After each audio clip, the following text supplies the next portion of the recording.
Boa noite, pessoal. Sejam muito bem-vindos ao programa Que Fundo é Esse? Vou dar uma dica aqui, antes da gente começar a live. O Genial Summit, amanhã, dia 10, vai estar imperdível. Então, quem puder assistir, assista. Vai ficar gravado também. Então, quem não puder assistir ao vivo, veja depois. Gente, muito bem-vindas ao Que Fundo é Esse? Hoje eu recebo aqui o Bruno, da Mauá. Tudo bem? Bom, Bruno? Tudo bem com vocês. Ó. Tudo bem também. Hoje eu trouxe o Bruno aqui, especialmente para a gente falar a respeito do fundo MCCI, que é o fundo de recebíveis da Mauá, né? É um fundo que nos últimos meses tem recebido bastante comentário, está bem alta aí na visão dos analistas e também dos investidores. Então eu trouxe o Bruno aqui para esclarecer todas as dúvidas e contar para a gente que fundo é esse. Tá ótimo. Opa, Obrigado. Tiagueira, tá tudo bem aí? Eu acho que... Já Ai, colocou. pronto. Tá Tudo bom, ótimo. Bruno? Seja muito bem-vindo. Obrigado, Isa, pelo convite. Obrigado aí por todo o tempo, todo mundo que está assistindo, todo o pessoal da Genial. É muito bom aqui saber que tem um interesse grande surgindo em cima do MCCI. Já é um fundo das antigas, né? A gente fala, daí de uma safra de 2019. Acho que a gente pode falar bastante dele. É um fundo, né, não só porque a gente faz a gestão aqui, eu faço a gestão aqui na Mauá, mas é um fundo muito bom, um fundo que eu recomendo para minha avó comprar. Então é o melhor que eu poderia fazer. Bruno, antes da gente começar a falar sobre o fundo, eu queria que você contasse um pouquinho sobre a Mauá. O que é a Mauá Capital? Qual que é o objetivo dela? O que ela faz? Conta pra gente. Mauá é uma gestora de recursos independente, foi fundada já há 16 anos, né? Foi fundada em 2005 pelo Luiz Fernando Figueiredo, que foi diretor do Banco Central, né? do diretor de política monetária do Banco Central, uma figura aí que acho que o pessoal está sempre vendo aí nos jornais, comentando muito sobre as notícias, sobre o cenário macroeconômico. E a Mauá é uma gestora de recursos que já atuou em diversas frentes. Hoje a principal linha de negócios da Mauá é o que a gente chama de investimentos alternativos, né? São investimentos mais ligados à economia real, que vem aí num cenário em que a gente tem os juros, né? Os ativos financeiros contra os ativos reais num equilíbrio em que os ativos reais são mais interessantes, como, por exemplo, né? E acho que o melhor exemplo é o imobiliário, e aí, por consequência, o crédito imobiliário, os CRIs. Então, Mauá já é uma gestora de bastante tempo, bem tradicional. Tenho a felicidade de ser hoje um sócio aqui da Mauá, um sócio do Luiz e de toda a nossa equipe aqui de sócios. E a gente tem esse foco grande no imobiliário, tá? Perfeito. E Bruno, conta um pouquinho pra gente, da sua trajetória e também de onde surgiu essa ideia de criar o MCCI, né? Para que o MCCI veio para o mercado? Eu estou já há 8 anos aqui na Mauá, então a minha trajetória, a trajetória da Mauá são muito parecidas, né? Eu vim de um histórico, acabei me formando em engenharia química, que não tem nada a ver com nada aqui do que a gente faz, mas acho que o mercado financeiro absorve muitos engenheiros, né? E trabalhei com M&A, trabalhei com planejamento estratégico, trabalhei com relações com investidores, trabalhei com ações também, principalmente no segmento do imobiliário. Em dado momento fui trazido aqui para o real estate da Mauá, onde eu tive aí uma trajetória de sucesso para conseguir estar aqui numa posição que eu fico muito feliz de ocupar hoje, que é essa posição que faz a gestão de todos os fundos da casa. Então o MCCI, ele é um filho, né, a gente brinca que ele é um filho, o filhinho preferido aqui, que nasceu depois de um bom tempo que a Mauá fazia o crédito imobiliário, mas não fazia em veículos de varejo, né? Os veículos de fundo imobiliário, os veículos justamente para o investidor final, que é provavelmente quem está nos assistindo agora. Então, a gente começou aqui a estratégia do imobiliário em 2011, né? Começamos com alguns fundos residenciais, alguns produtos que nunca chegaram ao investidor de varejo, sempre foi com grandes institucionais. Em 2015, a gente começou muito firme na estratégia de crédito imobiliário, né? E principalmente com investidores estrangeiros, tá, Isa? Assim, uma estratégia em que a gente trabalhava, a gente era um dos players mais proeminentes ali no mercado, junto com outros caras que já trabalhavam, já são velhos conhecidos, como o Kinea, como uma Capitânia, assim, são velhos conhecidos do mercado, e a gente estava lá também, mas a gente não tinha um fundo listado, a gente tinha um fundo com os institucionais, a gente tinha um fundo com os estrangeiros. E aí, esse caminho, em dado momento, a gente falou, não, eu preciso também acessar esse público, que é um público, enfim, espetacular, é um investidor que toda gestora gostaria de ter na sua base de clientes, né? E aí, em 2019, nasceu aqui a ideia da gente fazer o MCCI. Demorou, a gestação aqui foi longa e realmente foi um filho aqui que ficou quase 11 meses na barriga da mãe para nascer, mas ele nasceu muito bem. Ele na época, né, em 2019 do IPO, ele nasceu como um produto que já estava alocado em CRIs, né? E hoje o mercado está esquecendo um pouco disso, mas na época muito se falava sobre aquela barriga que você tinha que o fundo lançava, ele ficava uns 2, 3, 4 meses até fazer toda a alocação do recurso, até começar a distribuir bons dividendos, mas a gente já nasceu alocado na época e foi um baita sucesso. Na época foi o maior IPO de fundo de CRI que já tinha acontecido até então. Depois a gente foi ultrapassado aí, mas até a época a gente foi o maior IPO de fundo de CRI. Foi bem legal, assim, tivemos bastante sucesso. Show.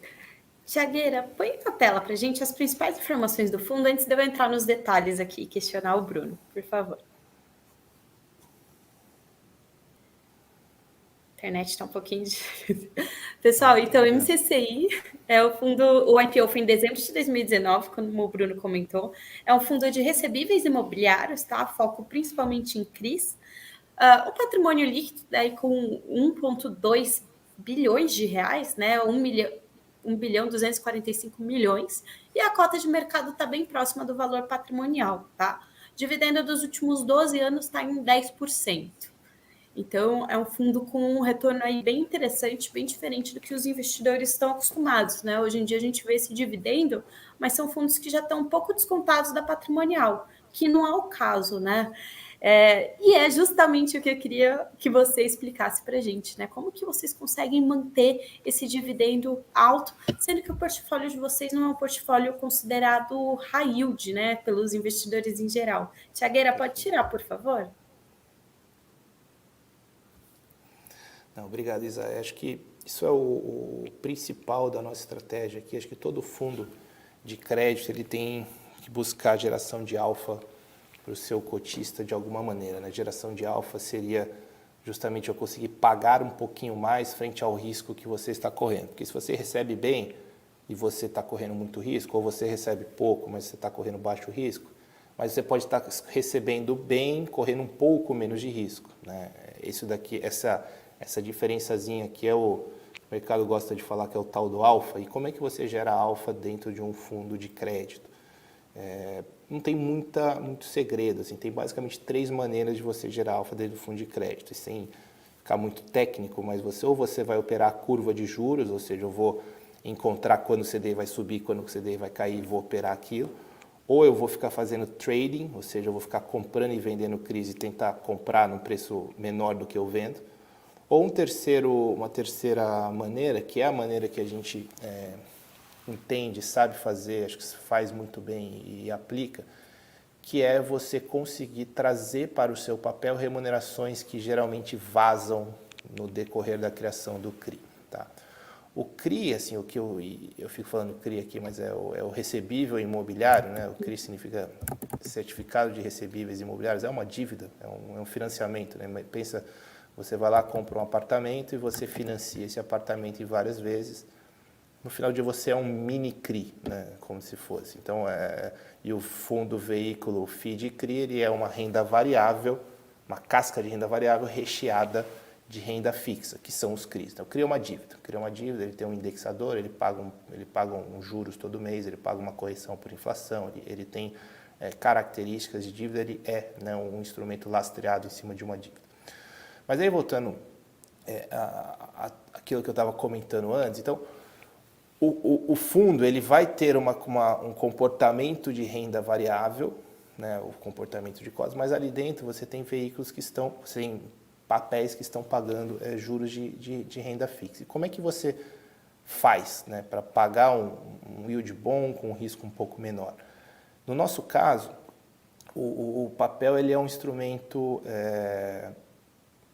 quase artesanal, tá? Vamos dizer assim. Então, até o momento que o CRI chega dentro do fundo de CRI, ele já passou ali por um período que às vezes é de 4, 5, até 6 meses, que você tem todo o processo artesanal de criação desse negócio. Essa criação a gente muitas vezes chama, a gente simplifica ela em 2 palavras, que é originação e estruturação.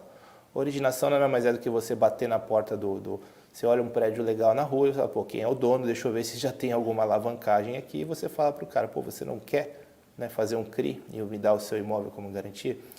E a estruturação é você transformar tudo aquilo que foi combinado numa mesa de negociação num papel, né, num documento. E aí tem uma série de documentos que envolvem isso, tem uma série de terceiros, prestadores de serviço como a securizadora, agente fiduciário, caras que estão ali envolvidos. Então toda essa triangulação e essa documentação a gente chama aqui de estruturação.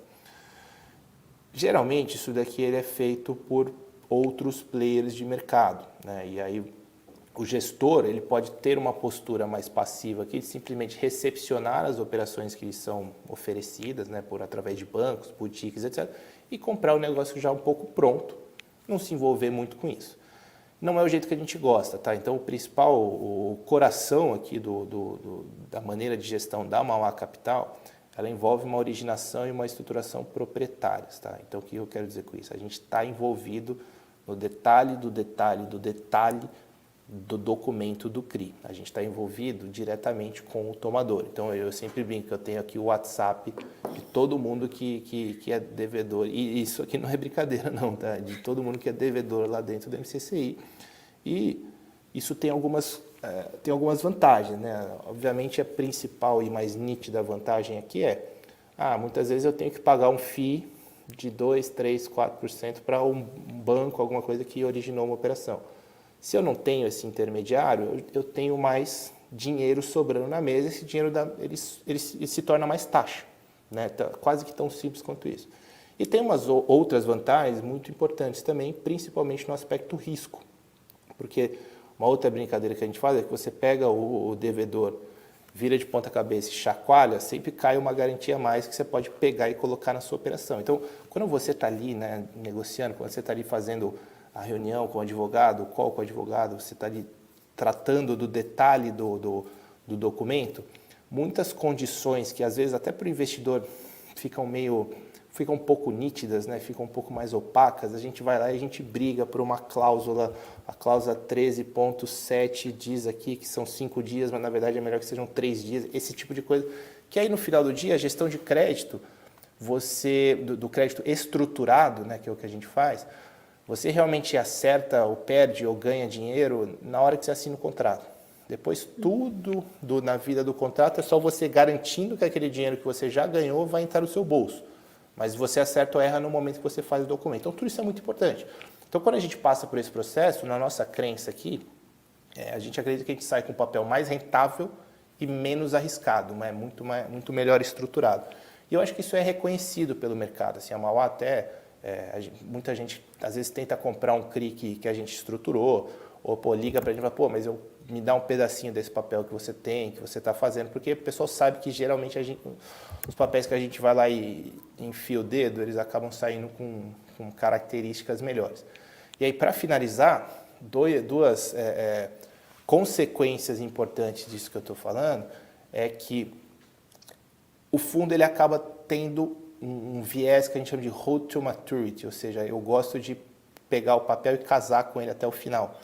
Por quê? Né? A gente teve tanto trabalho para originar, para estruturar, e o papel é bom, né? Por que é que eu vou vender? Né? Por que é que eu vou vender esse papel? Então, o fundo ali não é um fundo que faz muito trading. Teve um momento aí de curvas de juros fechando, né? Ou seja, os juros diminuindo, em que a atividade de girar papéis era muito lucrativa, né? Porque a curva estava sempre caindo, você estava operando curva basicamente, então muita gente conseguiu fazer bons resultados com isso. A gente segurou os nossos papéis ali em cima de uma crença de, olha, beleza, eu posso vender um papel que eu originei a inflação mais 7 aqui, eu posso vender a inflação mais 6.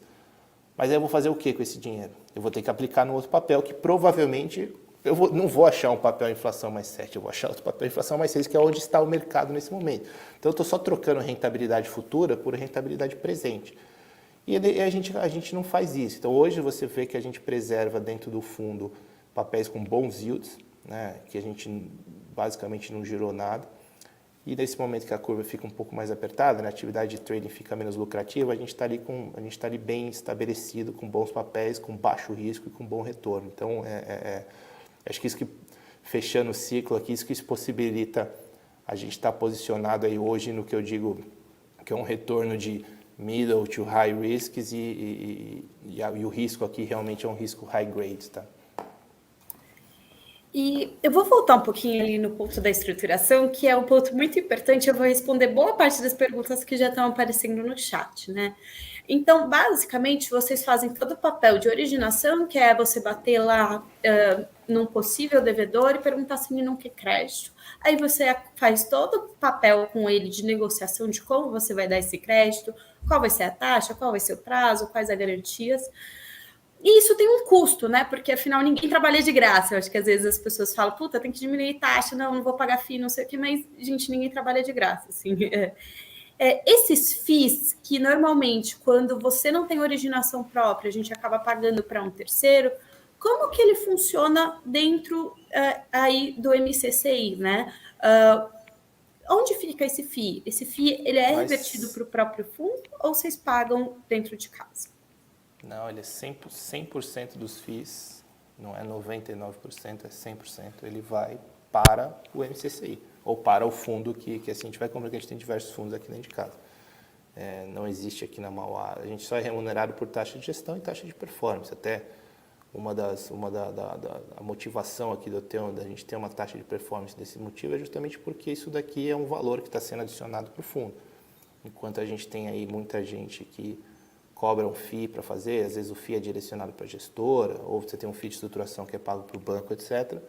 A gente direciona tudo isso para o papel. Então, para aquele cotista que gosta de ver, vai lá e no nosso relatório gerencial a gente tem todos os códigos dos CRIs. Se você abrir lá e for ler o termo de securitização, você vê que usualmente você encontra dentro do CRI taxa de estruturação, prêmio de estruturação, prêmio de não sei o que, e aí você vai lá ver no fluxo de pagamento, você vê que todos aqueles prêmios são revertidos para o próprio papel. Então, na conta all-in aqui do negócio, a gente entrega uma taxa até nominalmente maior, né? Porque tem algumas taxas sendo revertidas. É uma coisa que a gente vai falar muito, para quem acompanha os nossos relatórios gerenciais, a gente vai falar muito nesse próximo relatório, que a gente fez uma operação bem grande aí, que alocou todo o caixa do fundo. E essa operação ela teve uma componente muito importante de originação e principalmente estruturação proprietária, em que a gente transformou aqui alguns FIIs, direcionou ali para o CRI, e a gente vai conseguir fazer distribuições, né, maiores do que a própria taxa nominal do papel por causa disso. Então, é muito relevante a sua pergunta, Isa, justamente porque acho que isso normaliza aqui um pouco e transforma em materialidade, né, os resultados que o MCCI consegue entregar. Então, a gente está pagando aí R$1 de dividendo por cota e obviamente, né, o fato da inflação ser alta ajuda isso, mas não é só a inflação, né? A gente também tem aqui papéis com bom carrego e com uma estrutura aí de FIIs bem direcionada para dentro do próprio veículo. Então, os resultados que a gente entrega frente ao risco, né, que os papéis correm. Então, uma outra coisa que aconteceu esse mês e que a gente também vai colocar que a gente colocou, no último relatório, o maior papel do fundo hoje, que é um papel de Casas Bahia, ele recebeu um rating duplo a mais da S&P. Rating duplo a mais é o segundo melhor rating existente, né?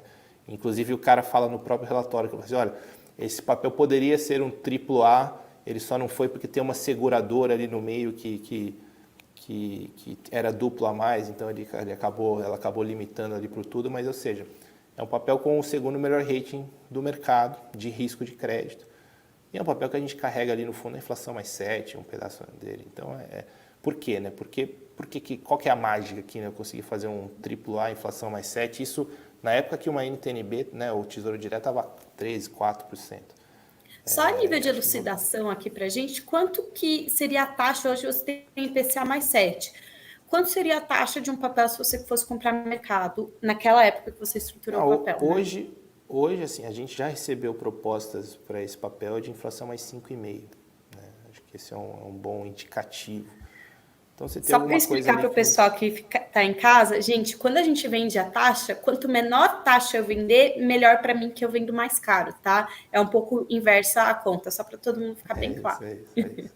Quanto menos taxa, maior é o chamado PU, né, o preço unitário do papel. Então, é fácil você pensar assim, ó, se eu tenho uma impressora que imprime dinheiro e a impressora imprime notas de R$ 7, eu não trocaria para uma impressora que imprime notas de R$ 5.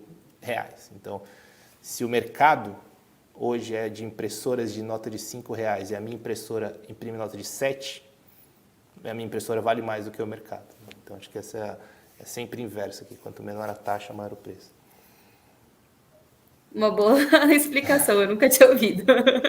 Essa daqui foi eu que inventei para explicar para minha avó quando eu falei para ela que era bom comprar o MCCI. Nossa, eu sempre falo que é dividido pela taxa, então não é o inverso. Ao invés da taxa, quando a taxa sobe, o preço cai, né? Então, quando a taxa cai, o preço Cai, o sobe, que preço é melhor sobe. para mim. Pensa na sua impressora. Se você pode ir no mercado comprar uma impressora de 10, a sua impressora de 5 é ruim. Agora, se no mercado só tem impressora de 2, a sua de 5 é muito boa, né? Vale mais. Perfeito. Bom, a gente tem muito questionamento, inclusive já veio algumas perguntas aqui no chat, a respeito da taxa de administração e performance, mas eu acho que o que eu queria bater aqui, né, é realmente elucidar, né, para a gente deixar bem claro por que a taxa de performance é cobrada da forma que cobra. Eu sei que a gente já comentou, mas eu estou vendo bastante pergunta aqui surgindo no chat. Queria que você explicasse para a gente aí qual que é o intuito Eu e acho que existem... também a taxa em Perdão. cima do CDI. E hoje vocês estão mais IPCA, então eu recebo muito questionamento também. Por que essa taxa é CDI e não IPCA, se vocês estão alocados bastante em IPCA? Eu acho que são dois questionamentos realmente distintos. Primeiro, o porquê da existência de taxa de performance. Eu acho que isso, eu vou morrer aqui, vai estar escrito na minha lápide, que eu vou continuar defendendo isso. Eu acho que os gestores... acho que a performance ela é uma perfeita maneira de você apurar, né, de você estar 100% alinhado com o seu fundo. Então, eu prefiro 1000 vezes conseguir gerar um alfa para o cliente através dessa originação e estruturação proprietária, não cobrar nada, nenhum tipo de FII por isso, e aí receber em conjunto com ele, né, como um sócio na performance, do que eu dizer que o meu fundo não tem performance e eu estou cobrando um monte de taxa por fora aqui. Então, a performance ela é um alinhamento, tá? Ela é simplesmente um alinhamento. Então, você tem que olhar o que o fundo entrega no final, né, o líquido de tudo para o cotista, e olhar se aquilo é comparável com o risco que ele corre. Então, hoje, acho que quem entra no detalhe do MCCI, olha o que ele está pagando, e até o que ele já pagou historicamente, né, independente de se a inflação está no 4 ou se está no 8, lembrando aqui que a gente tem um modelo de distribuição, só abrindo um parênteses, é um modelo de distribuição baseado no caixa e não na competência, né? Eu acho que isso é muito importante aí, talvez alguns ouvintes saibam do que eu estou falando, talvez alguns não, que às vezes a inflação, né, no papel, e desculpa Isa, eu vou abrir o parênteses aqui, porque esse sempre é um papo importante, acho que deveria ser falado em todas as lives. Quando você tem um CRI que é corrigido por inflação e a inflação é 10, o cara te devia 100, ele passa a te dever 110. Não significa que ele te pagou 10, que é diferente dos juros. Dos juros ele vai lá e te paga. Então o cara te deve 110. O que significa isso? Que durante a vida do CRI ele vai te pagar 10 a mais. Se amanhã esse cara te der um calote, ou se ele te ligar e falar, então, puta, vamos renegociar, ou qualquer coisa acontecer, aqueles 10 não são seus ainda. Então, isso daqui é o regime distribuir os 10, né, essa inflação, distribuí-la mensalmente, é o chamado regime de competência. Deixo o meu dividendo mais gordinho. Mas, por outro lado, eu estou carecando, né, o que a gente fala, os papéis aqui, essa inflação acruada, sendo que eu ainda não fiz jus a ela, porque os CRIs ainda não foram amortizados. Então, a gente atua aqui no regime não regime de competência, no regime de caixa, ou seja, eu só pago aquilo que realmente entrou no meu caixa. Então, a gente nunca está distribuindo patrimônio aqui de volta para o cotista, né? O dividendo sempre é dividendo de verdade. Isso tem alguns impactos. Quando a inflação vai a 1 milhão, a festa da inflação, né, que todo mundo distribui lá em cima, a gente fica para trás, né? A gente não está distribuindo tanto. não no momento de inflação alta, mas no momento que a inflação volta ao normal, eu tenho a gordura de antes, tá? Então, hoje a gente está com uma distribuição que está muito boa para o risco, né? Voltando aí para o assunto original, de R$ 1 por cota, assim, que dá esses seus 12%, e frente aos papéis que o MCCI carrega, isso é uma distribuição, de novo, que eu sugiro para minha avó estar alocada, né? Hoje um produto com liquidez diária, pagando 12% isento, correndo o risco que o MCCI corre, é um produto imbatível em qualquer estratégia de alocação, tá? Especialmente estratégia de alocação de crédito. E aí, assim, a performance, ela amarra tudo isso, né? A performance, para mim, é um negócio que é super digno de ser cobrado, não só porque todo mundo tem que ser remunerado para trabalhar, acho que isso é uma verdade incontestável, mas também porque a gente está 100% alinhado aqui com o cotista. Então, acho que essa é uma explicação aqui na primeira parte da pergunta. A segunda parte da pergunta é em cima do CDI. Isso eu acho que ficou ficou aquela ferida aberta quando o CDI estava lá no 2, 3, né? E a gente sabe, a gente escutou muito disso e a gente agiu em cima disso, né? Então, a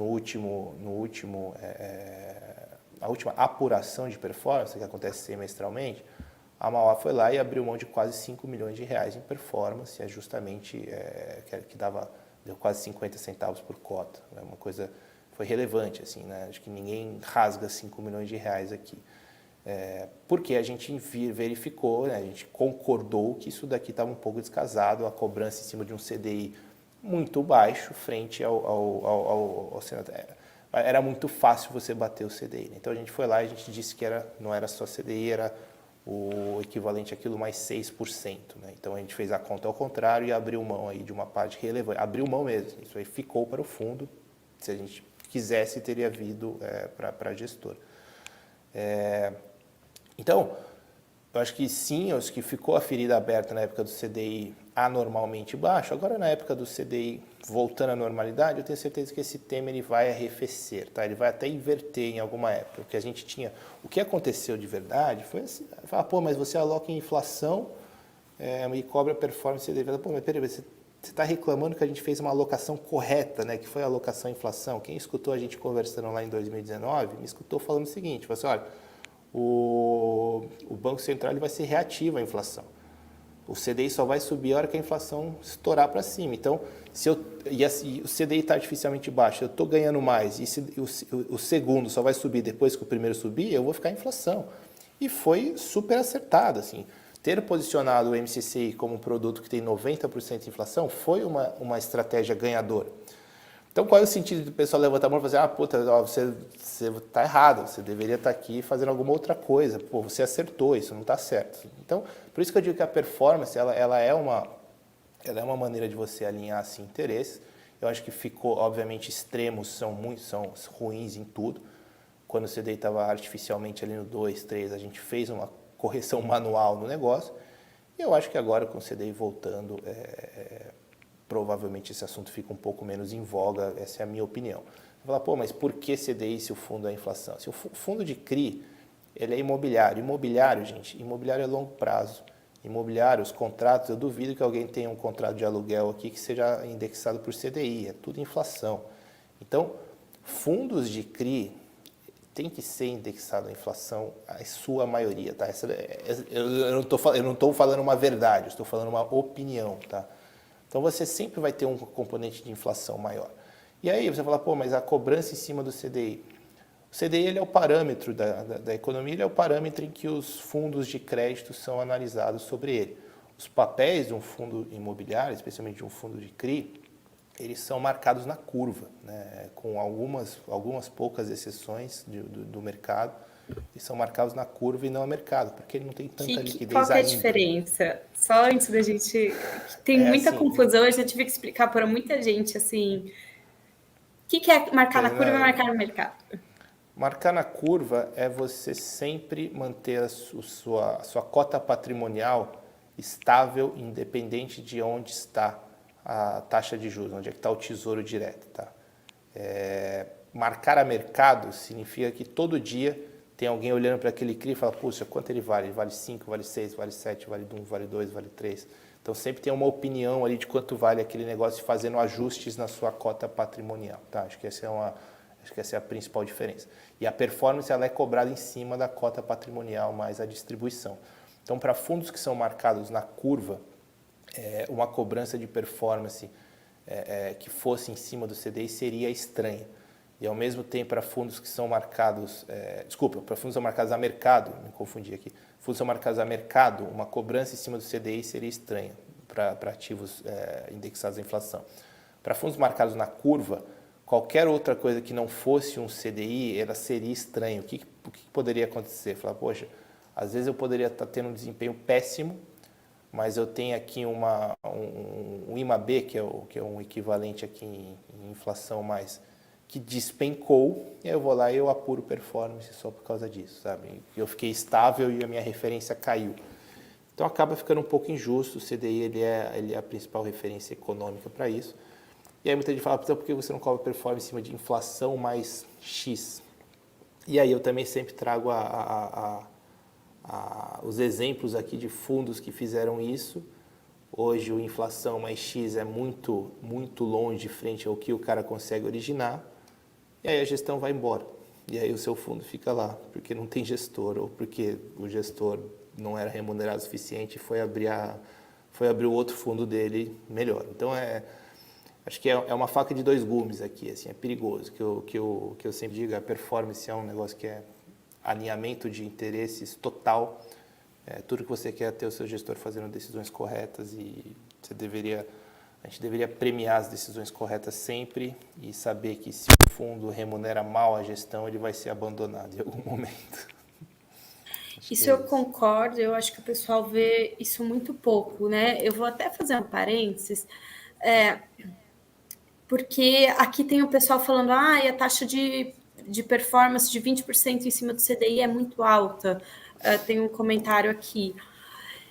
E tem gente que paga a mesma coisa, ou CDI mais algum spread baixo, num fundo super high yield, vocês revertem todos os FIIs de estruturação para o próprio fundo, e tem gente que paga a mesma coisa num fundo high yield, que todos os FIIs de estruturação vão para uma securitizadora que é do mesmo dono do fundo, né? Então, às vezes, o pessoal compara taxa de performance versus taxa de performance e não entende o que está por trás do modelo de negócios do fundo, né?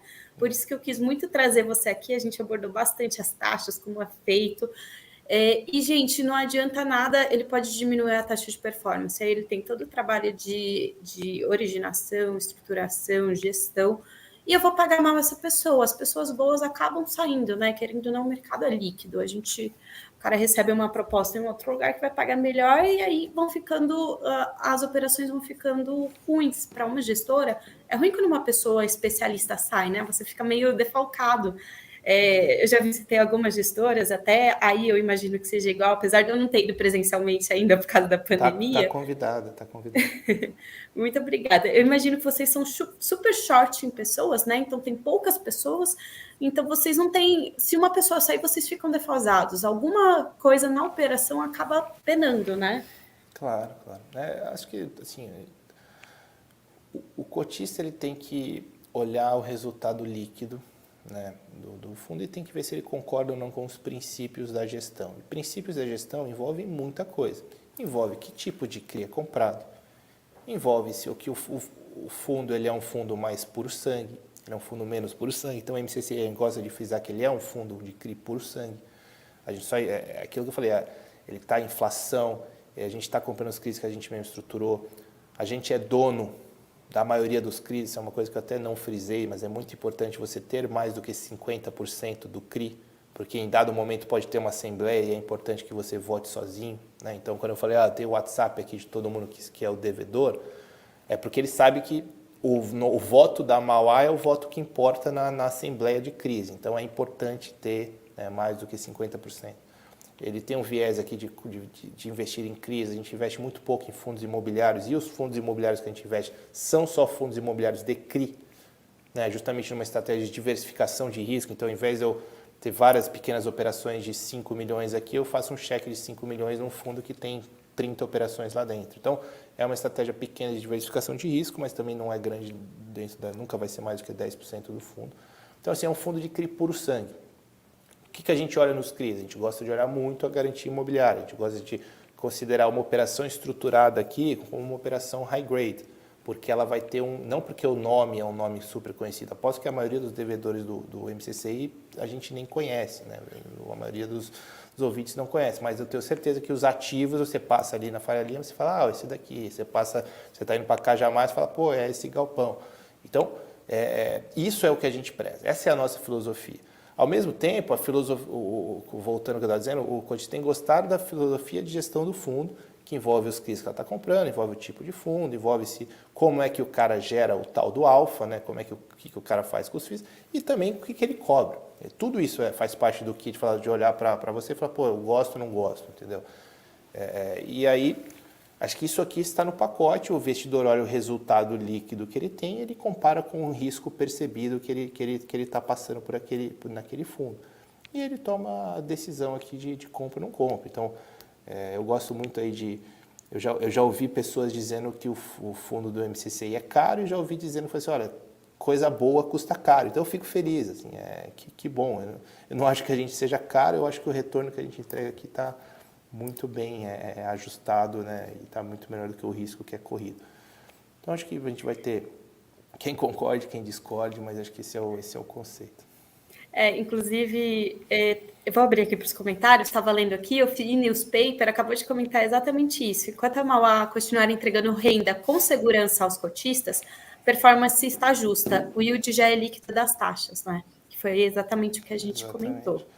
Exatamente, assim, o seu Dorival, respondi seu e-mail hoje, tá? Acho que eu concordo muito aí com os pontos que ele está colocando sobre transparência em relatórios gerenciais. Eu acho que a gente sempre a indústria como um todo tem que caminhar para isso. Quem investe aqui em fundo de CRI desde 2016 sabe que no começo era um faroeste, né? Tinham pouquíssimas informações disponíveis. Hoje acho que capitaneado por todo mundo que está sempre melhorando aqui o grau de transparência, por pessoas aqui como a Isa, que estão aqui trazendo a informação para todo mundo. Acho que é importante para a classe como um todo, né? Para a gente se tornar aqui uma classe de investimentos consolidada.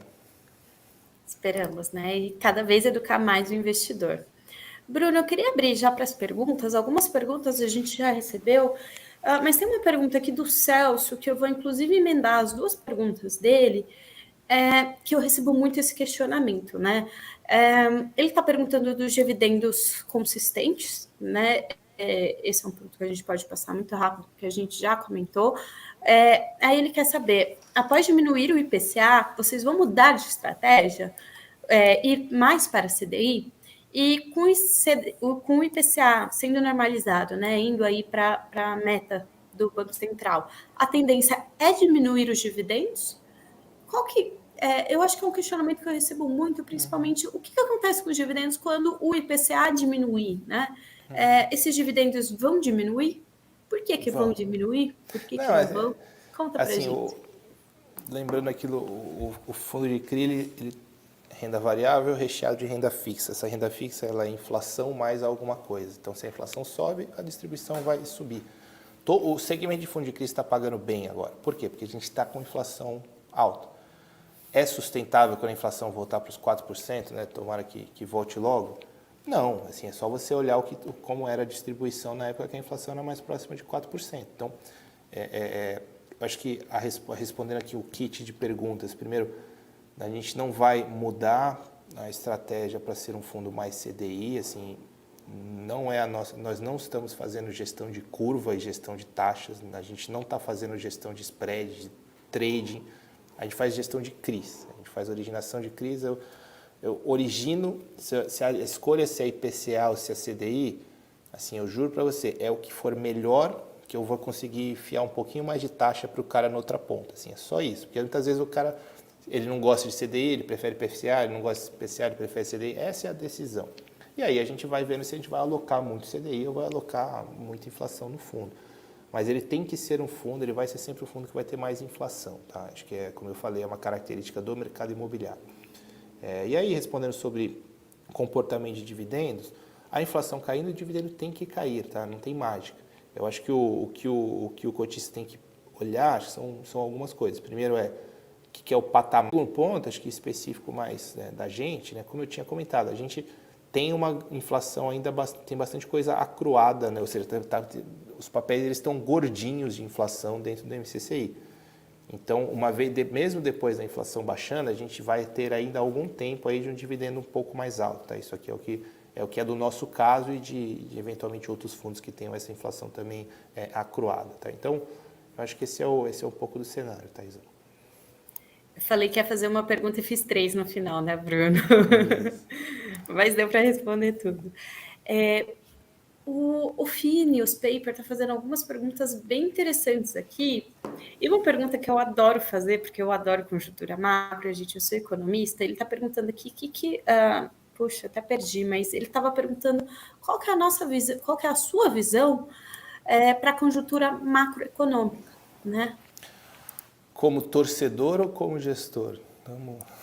Como gestor, né? Como torcedor somos todos, mas não sei se adianta muito. Somos todos. Não, eu vejo assim, eu acho que a gente olha hoje um cenário de todos os ativos financeiros no país muito depreciados, especialmente por uma visão negativa em cima do cenário fiscal. Né? Então, acho que isso aqui não é um call macro, mas a gente sabe que o teto de gastos ele estava lá por um motivo e ele foi imaculado. Né? Ele não foi quebrado, mas ele foi imaculado. E o mercado reagiu. Só fazer um parênteses que eu achei muito bom, eu estava comentando hoje com o Zé Márcio, que está aqui em São Paulo. A gente aumentou o pé direito do teto dos gastos, né? Não é que a gente quebrou o teto, a gente aumentou o pé direito. É isso, aumentou o pé direito. Mas aí quando você aumentou o pé direito, o mercado perdeu a confiança naquilo que era algo importante, né? Uma sinalização importante. E esse teto de gastos nada mais é do que assim, gente,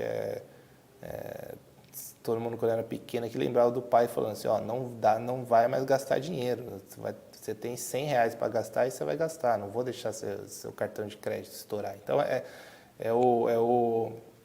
a gente imaculou aqui esse teto de gastos, então o governo falou para a gente que vai ter mais gastos, ou seja, o país vai ficar mais em dívida, isso aí tem uma série de, né, ficar mais em dívida é pior, aí o que acontece? Tudo sobe, juros sobe, dólar sobe, né? Só que isso daqui virou uma questão de percepção, menos uma questão de realidade. A realidade do fiscal ela não está tão ruim, essa é a questão. A percepção da realidade está péssima, especialmente por essa questão do teto, mas a realidade em si não está tão ruim. Então, tudo isso que eu quero dizer, aí mistura um pouco o que é gestor, o que é torcedor. Assim, uma vez que a gente conseguir tirar um pouco dessa névoa, que tem uma mistura aqui de política no meio do caminho, provavelmente os ativos financeiros vão conseguir voltar à normalidade, vão conseguir respirar. Então, a gente vai ver um juros caindo, não juros CDI, mas assim, uma taxa da NTNB, as curvas mais longas caindo, voltando à normalidade, eventualmente os outros ativos financeiros aqui respirando, quando sair essa névoa de desconfiança. Como gestor 100%, assim, especialmente como gestor de crédito imobiliário, eu acho que o que está acontecendo é que esse mercado não está se movendo tão rápido assim como o mercado de ativos financeiros. Então, essa parte mais de ativos reais, ela está um pouquinho mais estagnada. Então, se você tinha, por exemplo, uma NTNB que alguns meses atrás estava no 4 e hoje está no 5, um CRI que você negociava no 5, ele não está no 6. Ele está no 5,20, 5,25. Ou seja, os ativos reais eles não passaram todo esse frisson, essa efusividade aqui do mercado de ativos financeiros mais líquidos. Então, acho que essa aqui é um pouco da nossa perspectiva. Tá? A gente tem uma perspectiva fundamentalista que é muito boa.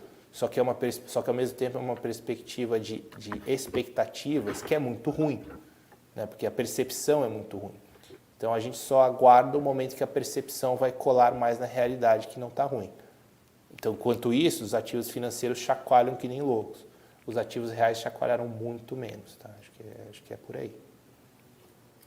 E Bruno, eu vou fazer a última pergunta para a gente não estourar muito nosso tempo. Também é do Phineas Paper, que está mandando várias perguntas muito boas. Eu sei que algumas você já leu aqui. Acho que a gente vai entrar muito numa conversa muito técnica, então, Phineas Paper, não vou responder agora, tá? Mas se quiser mandar lá no meu Insta, se quiser mandar para o Bruno, pode mandar, a gente está aberto aqui. Pode comentar um pouco sobre a originação e pipeline para fazer frente às amortizações dos CRIs da carteira?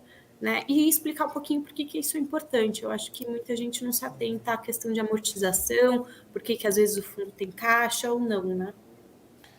Todos os fundos eles amortizam um pouquinho todo mês, né? Então a gente tem uma amortização aqui que é algo próximo de 1 a 2% do PL todo mês. E existe, acho que uma coisa que ainda deveria ser ainda mais alvo de preocupação, são as amortizações extraordinárias, o tal do pré-pagamento, né? Que agora, com a taxa subindo, ele diminui um pouco, mas muitas vezes você tem aí papéis que não têm proteção contra pré-pagamento.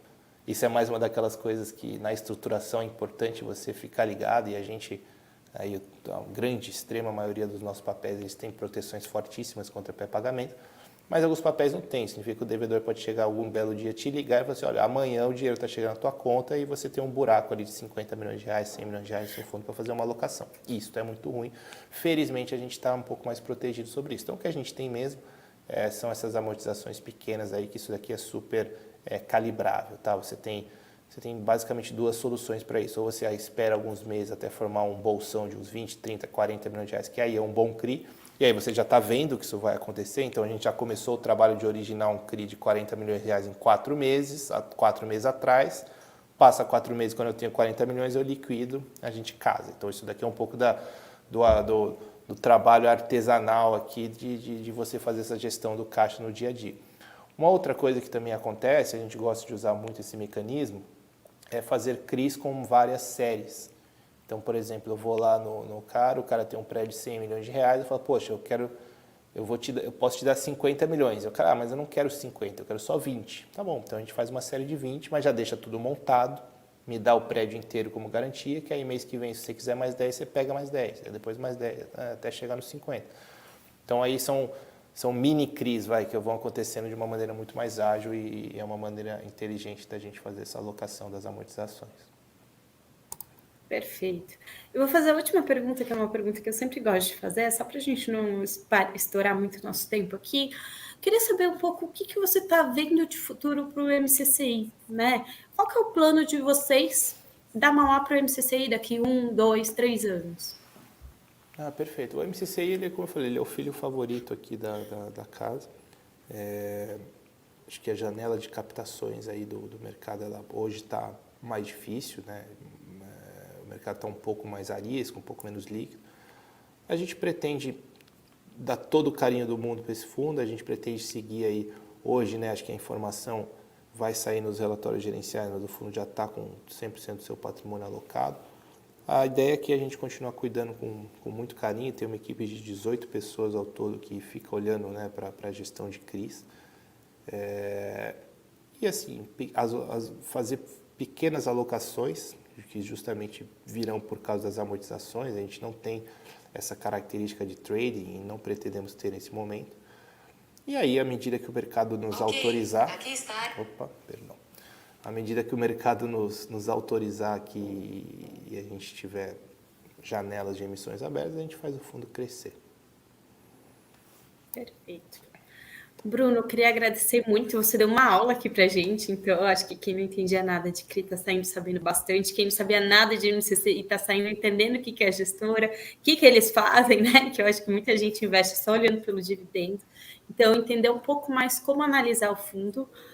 E é um fundo até que entrou na minha carteira recomendada esse mês, né? Justamente pela solidez dos fundos. Quem me acompanha sabe que eu gosto de ativos com boas garantias. Eu não vou colocar um fundo a high yield ali, que eu acho que as garantias estão se deteriorando, né, na carteira. Então, é um fundo que, bom, virei fã, né? Eu acho que eu nunca tinha te trazido aqui. Eu acho que quem não conheceu também pode ficar convidado para conhecer mais. A Mauá não tem só esse fundo de CRIs.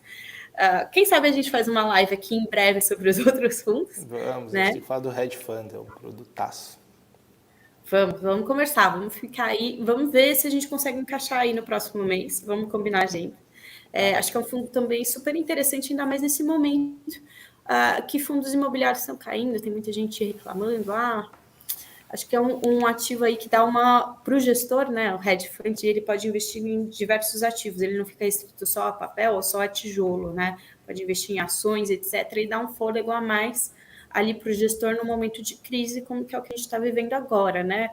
Então, acho super interessante. Bruno, muito obrigada pela sua participação, obrigada para você em casa que assistiu a gente, e fica aqui o convite para você voltar e nos apresentar todos os fundos da Mauá. Tá ótimo. Obrigado, Isa, obrigado a todo mundo da Genial e obrigado principalmente a todo mundo que assistiu a gente aí às 7, às 8 da noite, num dia de trabalho. Muito obrigado, gente. Obrigada, Bruno. Obrigada, pessoal.